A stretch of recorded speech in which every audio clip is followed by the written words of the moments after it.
রচনার থেকে বেশি ভোট পেয়েছেন লকেট। হুগলিতে 3 নেতাকে পদ থেকে সরিয়ে দিল তৃণমূল। হুগলি কেন্দ্রে বিজেপি লকেট চক্রবর্তীকে হারিয়ে জিতেছেন তৃণমূলের প্রার্থী রচনা। কিন্তু চুঁচুড়া বিধানসভা কেন্দ্রে পিছিয়ে ছিল শাসক দল।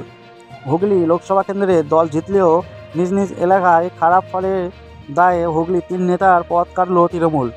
হুগলি কেন্দ্রে বিজেপির লকেট হারিয়ে জিতেছিলেন তৃণমূলের প্রার্থী রচনা, কিন্তু চুঁচুড়া বিধানসভা কেন্দ্রে পিছিয়ে ছিলেন শাসক দল। ওই বিধানসভা কেন্দ্রের কোদালিয়া 1 ও 2 এর বেলাডের গ্রাম পঞ্চায়েতে রচনা থেকে অনেক বেশি ভোট পেয়েছিল লকেট। তৃণমূলের সূত্রে খবর, ওইসব এলাকায় সংগঠিত দুর্বলতার কারণে দল পিছিয়ে পড়েছে। সেই কারণে 3 অঞ্চলের সভাপতি দেবাশিস চক্রবর্তী, অসিত মাঝি ও রবীন্দ্রনাথ তিওয়ারিকে সরানোর সিদ্ধান্ত নিয়েছে নেত্রী। শনিবার চুঁচুড়া তৃণমূল বিধায়ক অসিত মজুমদার ওই 3 জনকে পদ থেকে সরানোর ঘোষণা করে।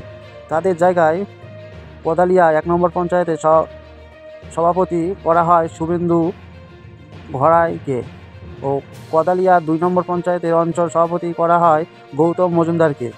ওই পঞ্চায়েতের এলাকায় অনেকটা বড় হবার কার্যকারী সভাপতি করা হয় অমিত ঘোষকে ও গ্রাম পঞ্চায়েতের অঞ্চল সভাপতি করা হয় প্রদীপ রায়কে। বিধায়ক বলে, সামনে 21শে জুলাই কলকাতায় মমতার সমাবেশ, প্রচুর মানুষকে নিয়ে যেতে হবে।